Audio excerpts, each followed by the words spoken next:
Bueno, pues muy buenos días a todos. La verdad es que no se hacen una idea de lo difícil que es comparecer aquí ante ustedes cada martes e intentar estudiar y seguir todos los casos de corrupción del Gobierno. Probablemente en este espacio de tiempo, desde que he venido de mi despacho a la rueda de prensa, muchos de sus medios están publicando nuevas noticias y, por lo tanto, se hace muy difícil seguir la actualidad de la corrupción del Gobierno de Pedro Sánchez. También es cierto que yo creo que lo tiene bastante más difícil Patxi López, que sale después de mí, tiene que salir aquí a desmentir muchas de estas noticias. Muchas veces se queda sin palabras. Entonces, creo que lo tiene bastante más difícil que yo. Pero miren, ya no cuela. Desde la semana pasada, cuando supimos que imputaban al expresidente José Luis Rodríguez Zapatero, ahora han quedado claras muchas evidencias. Con ese informe de la UDEF y con ese auto que hemos conocido ayer, ese sumario que hemos conocido de miles de folios que todavía seguimos leyendo, estudiando, analizando, porque hay mucha información y mucha carga indiciaria que hay que estudiar y que hay que analizar, pero sabemos muchas cosas que no sabíamos hace una semana. Hoy conocemos ya el contrato en el que se estipulaba que la sociedad del testaferro de Zapatero cobraría un 1% a cambio del rescate de Plus Ultra. Hoy conocemos la sociedad creada en Dubái, esa sociedad offshore, participada al 100% por esa sociedad, que iba a cobrar el 1% del rescate. Conocemos la empresa Análisis Relevante, que tenía a Plus Ultra como única fuente de ingresos y a Zapatero y a sus hijas como únicos recibidores de los pagos. Conocemos los pagos a Zapatero desde Inteligencia Prospectiva, esa sociedad sin empleados, en pérdidas y administrada por dos venezolanos que, curiosamente, hace poco han sido nacionalizados españoles. Y conocemos las conversaciones entre los mandos de Plus Ultra que hablaban de esa fiscal amiga encargada del caso, a la que ya conocemos. ¿Se acuerdan de esa fiscal de Madrid que hablaba de poner un poquito de cianuro en las notas de prensa? Pues era amiga de toda esta trama y parece ser que la tenían colaborando. Ayer mismo, incluso los informativos de Radio y Televisión Española tuvieron que publicar, y cito textualmente, que la investigación confirma la existencia de una estructura estable y jerarquizada de tráfico de influencias liderada por Rodríguez Zapatero. Hasta los informativos de Radio y Televisión Española tuvieron que rendirse a la evidencia. Ya es imposible negar lo fundamental, que parte del dinero que el Consejo de Ministros adjudicó a una empresa extranjera acabó en el bolsillo de Zapatero y de sus hijas. Un expresidente del Gobierno pidiendo favores para empresas extranjeras a cambio de comisión y un Gobierno, el de Sánchez, facilitando todas las operaciones patrocinadas por Zapatero el comisionista. Decisiones públicas tomadas en función de quién paga a Zapatero. Esto es lo que sabemos gracias a ese informe de la UDEF y gracias a ese sumario de la Audiencia Nacional. Esto primero es una vergüenza y luego está por ver cuántos delitos supone. Más allá de lo que ya nadie puede negar, tenemos indicios de que esto podría ser solamente la punta del iceberg, que Plus Ultra es un ejemplo más de todos esos negocios que tenía la trama de comisiones. También es solo un ejemplo de cómo los negocios de Zapatero han influido en la política de Pedro Sánchez, en su política de rescates de empresas con dinero público, pero también en su política internacional. Estamos sabiendo por ese sumario también que podría haber influencia y comisionistas con negocios con China. De ahí podría derivar ese cambio que ha tenido Pedro Sánchez en su política exterior hacia China, alejándonos de Europa y de nuestros socios europeos. A lo mejor esto tiene mucho que ver. A estas alturas, solo los elementos más ridículos del régimen siguen sosteniendo versiones cada vez más disparatadas. En esta semana les hemos visto primero decir que todo esto era un caso claro de lawfare. Cuando ya se cayó que era un lawfare, les hemos visto decir que esto era culpa de Donald Trump. Hemos visto a socios del Gobierno decir que esto formaba parte todo de un complot, de un contubernio de Donald Trump, cuando ahora sabemos, gracias al sumario, que esto viene de una investigación iniciada bajo la administración norteamericana de Biden. También hemos visto cómo decían que el nombre de Zapatero fue utilizado por la trama, pero que él no sabía nada. A mí me sorprende, porque la trama le hacía pagos, pero eso no le sorprendía al señor Zapatero.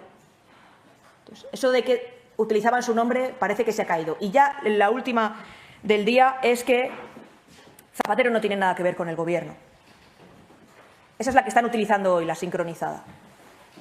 Que es verdad que Zapatero, la investigación es muy grave, hay acusaciones muy graves, está muy bien fundamentada, ya han ido desterrando esos primeros mensajes de que era lawfare, pero que Zapatero no tiene nada que ver con el Gobierno. Pero yo quiero recordar una cosa.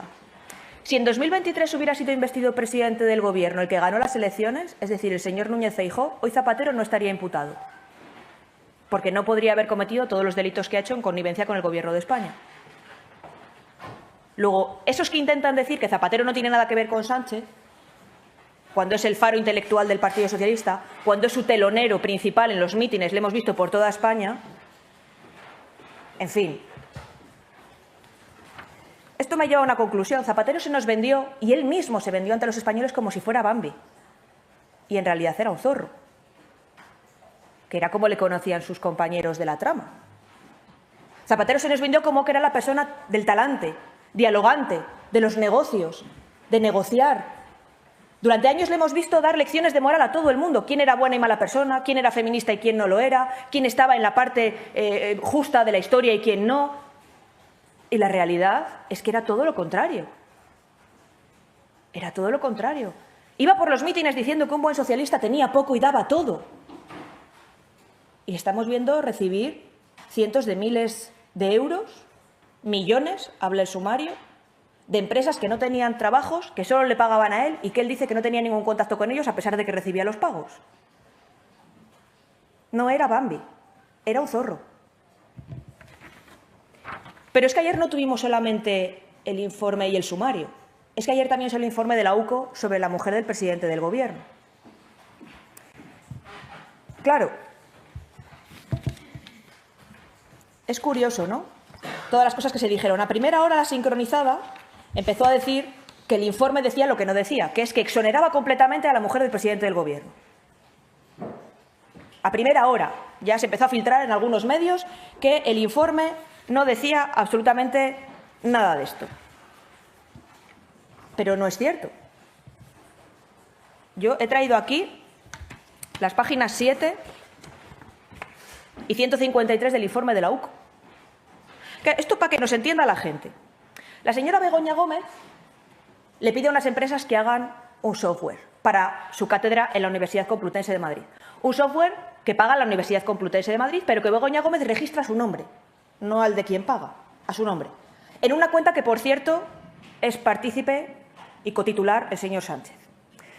Cuando ha hecho ese software y se lo encarga a unas empresas su desarrollo, la UCO dice, en la página 153 del informe, que ahí se ven presuntas simulaciones de contratos para intentar dar una apariencia de legalidad a todas esas contrataciones, porque nadie entiende por qué un software que es propiedad de la Universidad Complutense de Madrid está a nombre de Begoña Gómez. Pero es que después la señora Begoña Gómez crea una empresa y empieza a tener una actividad comercial con ese software, que es de la Complutense, pero está a su nombre. Esa empresa empieza a tener beneficios. Es curioso porque esa empresa cierra su actividad, curiosamente, el mismo día en el que imputan a Begoña Gómez. Curiosamente. Miren, el juez Peinado quiere mandar al tribunal y quiere abrir un procedimiento ya contra Begoña Gómez y otros 2 imputados por tráfico de influencias, por apropiación indebida, por malversación de caudales públicos y por corrupción en los negocios privados. Yo no sé, ni el Partido Popular sabe, si todo esto de lo que se está hablando constituye un delito. Lo que sí sabemos es que desde el punto de vista ético es profundamente reprochable. La UCO acredita que Begoña Gómez se aprovechó de su condición de mujer del Gobierno para llevar a cabo todos estos negocios. Que su asistente, que estaba pagada con con el dinero público de todos los españoles, mandaba correos para estos negocios que hacía Begoña Gómez, que eran privados. Veremos si finalmente el Tribunal de Jurado determina que estos son delitos. Desde luego es reprochable éticamente. Decir que no hay indicios para poder llevar esto a juicio, de verdad, yo recomiendo que se lea y se comprenda todo el informe de la UCO, pero entero. Hoy España podría tener un gobierno distinto, un gobierno que hablase de vivienda, como la iniciativa que traemos una vez más a este Parlamento en este pleno de esta semana. Podríamos estar preocupándonos por mejorar los servicios públicos, con esa obligatoriedad de que haya cita previa y que se pueda estar presencialmente ante la Administración, como trae el Partido Popular. Podríamos estar preocupados por la seguridad de nuestro país, dotando de seguridad y de profesión de riesgo a los cuerpos y fuerzas de seguridad del Estado. Pero es que tenemos un Gobierno que no se dedica a nada de esto. El Gobierno está únicamente y exclusivamente centrado en la corrupción de Pedro Sánchez, de su Gobierno, de su partido y de su familia. Y, por tanto, lo que nos lleva a preguntarnos es ¿qué sacan a cambio los que sostienen todo esto? ¿Qué sacan a cambio? ¿Por qué no sacan a cambio reformas? Vemos una legislatura paralizada. ¿No sacan a cambio presupuestos? Llevamos 3 años sin presupuestos y no parece que los vaya a haber. El Gobierno no gobierna. Se dedica a defenderse de todos los casos de corrupción que rodean a Pedro Sánchez. Y, por tanto, a los socios lo que cabe decirles es ¿por qué sostenéis esto? ¿A cambio de qué?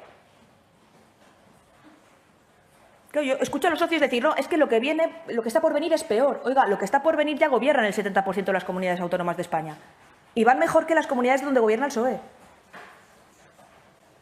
Es que es de una falta democrática absoluta decir que me como la corrupción del gobierno porque no quiero que gobierne el PP. Esto va más allá del sectarismo. Es que es, de verdad, es un argumento incomprensible. Aceptar y asumir toda esta corrupción para que siga en el poder alguien que ni siquiera gobierna. Y todo porque no queremos que gobierne el PP. A pesar de que es lo que votan los españoles, por cierto. No son sectarios, son ya integristas. Y yo me pongo ya a su disposición para las preguntas que quieran formularme. Hola, portavoz, buenos días. Pues hace esta reflexión final, pero bueno, sabrá que hoy mismo Junts ya ha dicho públicamente que no va a apoyar una moción de censura. El PNV apela a esa irresponsabilidad del Gobierno para convocar elecciones este mismo año, pero en la práctica ningún socio está dispuesto a dar el paso. Entonces no sé si ustedes se planean algún otro escenario, no sé si alguna iniciativa, por lo menos aquí en el Congreso, exige alguna comparecencia del presidente, del Gobierno. Y luego, por preguntarle también por Andalucía, no sé qué sabe de cómo van las negociaciones con Vox. Hoy mismo la portavoz de Vox aquí en rueda de prensa ha dicho que no ha recibido ninguna llamada de Juan Manuel Moreno Bonilla. Dice que quizás quiere ahora el bloqueo del que se quejaba en campaña electoral. Sí, con respecto a los socios. Toda esta corrupción ya les está pasando factura. Lo estamos viendo en las elecciones que hemos tenido estos meses. Tienen que preguntarles a ellos si están dispuestos a sucumbir electoralmente por sostener a un gobierno que no gobierna y que está rodeado de corrupción, el gobierno más corrupto de la democracia. Tienen que preguntarles a ellos. Es evidente que sus estándares éticos son completamente incoherentes. Pero vuelvo a insistir, tienen que preguntarles a ellos. Son ellos los que están sosteniendo la corrupción de Pedro Sánchez. Son ellos los que están sosteniendo que se haya contratado a mujeres prostituidas con dinero público. Son ellos los que están sosteniendo que haya amaños de contratos públicos en el Gobierno de España. Son ellos los que están sosteniendo el comisionista Zapatero ayudando a empresas y también a regímenes como el de Venezuela a cambio de comisiones por influir en el Gobierno de España. Es que son ellos los que están sosteniendo esto. Por lo tanto, tienen que preguntarles a ellos. Y con respecto a Andalucía no tengo ninguna novedad. Tendrán que preguntar a mis compañeros en Andalucía. Muchas gracias. Sí, buenos días. ¿No creen ustedes que sería más inteligente por su parte dejar de pedir o de insinuarse a propósito de la moción de censura o reclamar un adelanto electoral, cuando parece que lo lógico sería: no aceptaremos que usted adelante las elecciones, cúmpralas hasta el final, siga usted con esos socios, porque eso permitiría que el resultado de las elecciones fuera muchísimo más favorable para ustedes. Adelantar las elecciones es un escapismo intolerable. Siga usted con él, continúe con Zapatero, no se deje amedrentar por lo que suena en los medios. Vayan ustedes en fin, concéntrense y eviten o adelanten una cuestión que les van a sacar todo el rato y que yo estoy sorprendido de que estos días no haya salido. ¿Recuerda usted la foto de Núñez Feijóo con el narcotraficante en la cubierta del barco? De ese asunto, ahora se habla mucho de las joyas y no sé qué, pero de ese asunto no se habla. ¿Están ustedes preocupados por esa cuestión?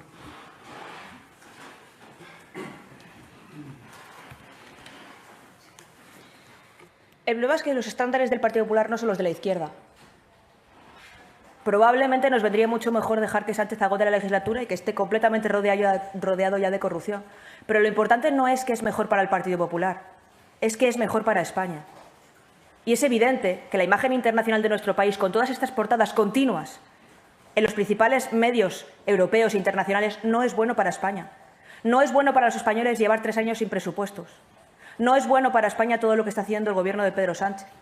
Y, por lo tanto, aquí lo importante no es lo que es positivo para el PP, sino que es bueno para España. Yo entiendo que esto a la gente de izquierdas le pueda costar entenderlo, porque estamos habituados a un Pedro Sánchez en el que lo principal es lo que es bueno para él, después para su partido y ya sí eso al final los españoles. Yo entiendo que esto hay gente a la que le cuesta entenderlo, pero son los estándares que tenemos en el Partido Popular. Sobre la foto de esa persona, de ese narco, que cuando se hizo la foto no era un narco porque todavía no estaba enjuiciado, ¿cómo que no se habla de esto? Pero si no hay pleno en el que Sánchez no lo traiga a colación. Intenta empatar. De verdad, da hasta risa, por no decir pena, ver al presidente del Gobierno con todo lo que tiene intentar empatar con esa foto de hace más de 20 años. Buenos días. Junts per Catalunya ya ha descartado públicamente la moción de censura. ¿Ustedes se plantearían liderar una moción de censuras a sabiendas que no tienen los apoyos, pero para que todos los partidos políticos se retraten como estrategia política? ¿Ustedes creen que eso estaría bien o que sería bueno? Quería una valoración exactamente de las 103 joyas que se han encontrado en la caja fuerte de Zapatero. Y si me puede decir si ustedes creen que debería legislarse sobre los grupos de interés y sobre los lobbies. Es un asunto que está en la Cámara empantanado, y a raíz de lo que está ocurriendo con Zapatero me gustaría conocer la opinión del Partido Popular, si creen que efectivamente esa ley podría ayudar a que lo que está ocurriendo con Zapatero o lo que pueda ocurrir con otros expresidentes no ocurra. Gracias.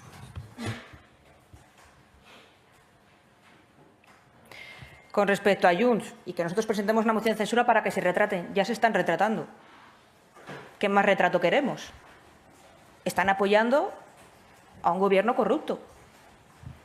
Lo están diciendo públicamente los portavoces cuando están saliendo aquí y están diciendo que no van a formar parte de ninguna moción de censura. Más retrato que ese yo no puedo dar. Una valoración sobre las 103 joyas de la caja fuerte. Mire, yo no sé qué valoración tienen, si se van a peritar esas joyas. Resulta sorprendente. Dicen que no las tenía la caja fuerte en su casa porque está de alquiler, pero la oficina a la que las lleva también es de alquiler. Un alquiler pagado, por cierto, por Ferraz, por la sede del PSOE. Unas joyas viniendo de un presidente que dice que es socialista porque tiene poco y da todo.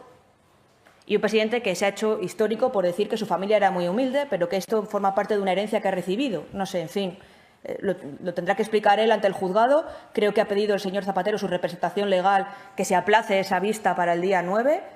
No entiendo muy bien, cuando tienes todo para acreditar que todo lo que se dice sobre ti es falso, que tengas que pedir un aplazamiento, pero en cualquier caso es su estrategia procesal y yo la respeto como no podría ser de otra manera, ¿no? Sobre la legislación de los lobbies. Claro, este es el escapismo ahora de los socios, ¿no? Esto lleva aquí en este Parlamento varios meses y está parado. Y ahora recuperan que se puede legislar. Claro, yo quiero diferenciar entre el ejercicio del lobby, que es legal, y el ejercicio de los comisionistas. Yo creo que no hay que intentar meter a todo el mundo en el mismo saco. El lobby es, oye, hay una empresa que se reúne con administradores públicos, con distintos sectores, que alertan a los que gestionamos lo público sobre, oye, si vas a hacer esta ley, es probable que esto tenga estas consecuencias, etcétera. Eso es perfectamente legal, está regulado en la Unión Europea, en Estados Unidos y aquí en España lo podemos volver a regular. Pero es que los comisionistas son otra cosa. Es pagar a alguien para que coaccione o para que cambie el sentido de un funcionario público a cambio de un resultado. Eso es de lo que se está intentando investigar al señor Zapatero, no de hacer lobby, de ser un comisionista. Y lo que no me parece bien es todos aquellos, y lo he visto en varios portavoces, que intentan ensuciar a otros expresidentes del Gobierno. Y yo a esos portavoces les digo, si tú tienes información de que esos expresidentes ejercen funciones de comisionistas, lo que tienes que hacer es ir a los tribunales. No ensuciar el nombre de gente honrada que no está siendo investigada. Entonces, esto de intentar ensuciar a todos para intentar salvar la cara a Zapatero es que es una técnica muy vieja de la izquierda. De verdad. Entonces, oiga, ¿los lobbies hay que regularlos? Por supuesto. ¿Se puede mejorar la ley? Por supuesto. El Gobierno la tiene aquí parada y el Parlamento. No les ha preocupado durante todo este tiempo. Pero no confundamos la actividad de lobby, que es una actividad respetable, que se ejerce en la Unión Europea, en otros países democráticos, que está regulada y que muchas veces ayuda a los gestores y los administradores públicos a hacer buenas leyes y a mejorar la administración de lo público, con los comisionistas. Porque son cosas distintas. Por eso el señor Zapatero está siendo investigado y otros no. No porque haya jueces malos que solo quieren investigar a Zapatero. Que cuando otros jueces investigan a gente que ha formado parte del PP, a los socios del Gobierno y al Gobierno les parece fetén. Entonces, distingamos un poco todo porque yo creo que si no nos puede llevar a error. Concluimos con Rocío, artículo 14. Buenos días, portavoz. Gracias. Quería saber, más allá de las declaraciones públicas de los socios en estos días, y ahora mismo de Junts, que haya dicho que no apoyaría una moción de censura, si ustedes han hablado ya con los socios en estos días en este sentido, usted es la portavoz en el Congreso, entonces entiendo que esa ronda la lideraría usted, si ya han hablado o si están dispuestos a iniciar una ronda. Muchas gracias. Gracias. No hemos hablado. Yo tengo contacto con el resto de grupos parlamentarios, salvo con Bildu, para las cuestiones habituales y ordinarias de la Cámara, pero no sobre la moción de censura. Vuelvo a insistir, el PP lo ha dicho en multitud de ocasiones. Nos faltan 4 votos. Nos parece que todo lo que está ocurriendo en España es impresentable. Nos parece que en un país sano democráticamente no debería hacer falta ni moción de censura.